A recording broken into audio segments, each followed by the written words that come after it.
All right, today we're diving into one of the most powerful mental tools you could ever have in your arsenal. It's called first principles thinking. And really, it's just the art of slicing through all the noise to see things as they truly are. So, let's kick things off with a bit of a riddle. What on earth could an ancient Greek philosopher and a 21st century tech mogul possibly have in common? I mean, they're separated by more than 2,000 years, worked in wildly different worlds, but they share a secret weapon. And no, that weapon isn't some secret handshake or a lost text. It's a way of thinking. A really structured way to take problems that feel completely impossible, break them down, and build them back up into something you can actually solve. Something totally new. So how does this incredible mental tool even work? Well, it all starts by getting us to think beyond the assumptions that kind of box us in every single day.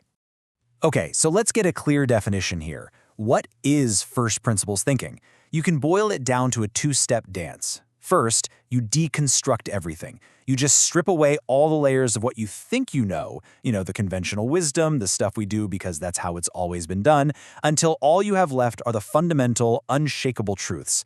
Then, and only then, do you start to rebuild from that solid bedrock, piece by logical piece. And just so you know, this is not some new productivity hack from Silicon Valley. This is a 2,400-year-old tradition. You've got Aristotle calling it the search for the arche, the foundational basis for things. You've got Euclid, who built the entire field of geometry from just 5 simple truths. And of course Descartes, who famously doubted everything in existence until he landed on the one thing he couldn't doubt: I think, therefore I am. This way of thinking has some serious intellectual history behind it. So that all sounds great in theory, but how do we actually use this thing? Well, it's not just a philosophy. It's a super practical 4-step method that you can apply to just about any problem you're facing. The best way to think about it is like you're an architect. Step 1, deconstruct. You take a bulldozer to the old, shaky building of assumptions. Step 2, find the bedrock. You dig down until you hit the solid, unshakable ground of fundamental truths. Step 3, rebuild from scratch. You design a completely new, way better building based only on those truths. And finally, step 4, you stress test it. You basically run an earthquake simulation to make sure your new creation can actually stand up to reality. Now that first step, deconstruction, is often the hardest because our own brains get in the way. We get attached to our ideas, to our past decisions. So here's a killer question you can use. It's called the new CEO kill switch. Asking yourself this question forces you to detach emotionally. It lets you slice right through things like sunk costs and personal bias and just see the problem with totally fresh eyes. Okay, so once you've cleared away the rubble of assumptions, you need to find that bedrock. But here's the crucial part. Not all truths are created equal. A law of physics, for example, that's granted. It's a permanent foundation. But something like a technical trend, say Moore's law, that's more like really hard-packed sand. It's solid for now, but you'd better check on it every couple of years. Knowing the difference is absolutely everything. Now we get to the fun part, rebuilding. And the whole game here is to separate function from form. See, instead of asking, how can I build a better candle? That's the form. You ask, what is the absolute best way to create light? That's the function. That one little shift in perspective is the difference between making a slightly better candle and inventing the light bulb. And finally, before you go falling in love with your own brilliant idea, you have to try your absolute best to destroy it. This is a powerful technique called inversion. Instead of daydreaming about all the ways your idea will succeed, you become its biggest critic. You have to ask, what are the fundamental, unavoidable reasons this is guaranteed to fail? Because if you can't find a way around those, reality is going to find them for you.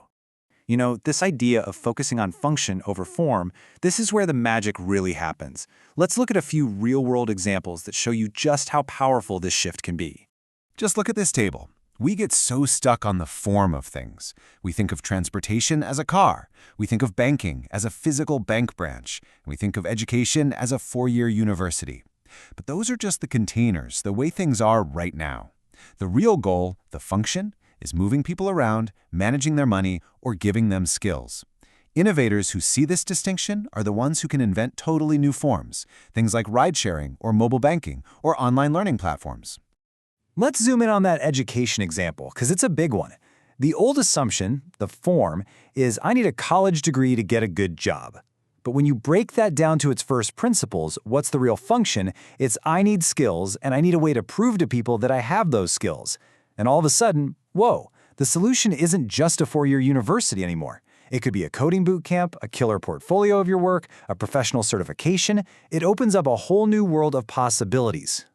But, and this is a really important but, as powerful as this all is, it's not a hammer you should use for every single nail. First principles thinking takes a lot of mental energy, so the real key is knowing when to use it and, just as importantly, when not to. Look, most of the time, we get by just fine using what's called reasoning by analogy. We see a new problem, we think, oh, this is kind of like that other problem, and we use a similar solution. It's fast, it's efficient, it's great for everyday choices like what to have for lunch. But for those really high-stakes, brand-new problems, when you're trying to create something that's never existed before, reasoning by analogy is super dangerous. It tricks you into carrying old, busted assumptions into a new territory. That's when you need the surgical precision of first principles. And we have to be honest about its limits, right? This kind of thinking can be too reductionist sometimes. I mean, you can understand every single neuron in the brain and still have no idea how consciousness works. Some things are just more than the sum of their parts. And also, you could design a theoretically perfect solution in a lab, but it's totally useless if it can't actually connect to the messy, complicated systems of the real world. So, we've defined the tool, we've walked through the method, and we've put up some guardrails. Now for the real challenge. Turning this powerful lens not just on big, abstract problems out there, but on your own world. So I want to leave you with this challenge. Take a look around you, at your job, in your personal life, your habits.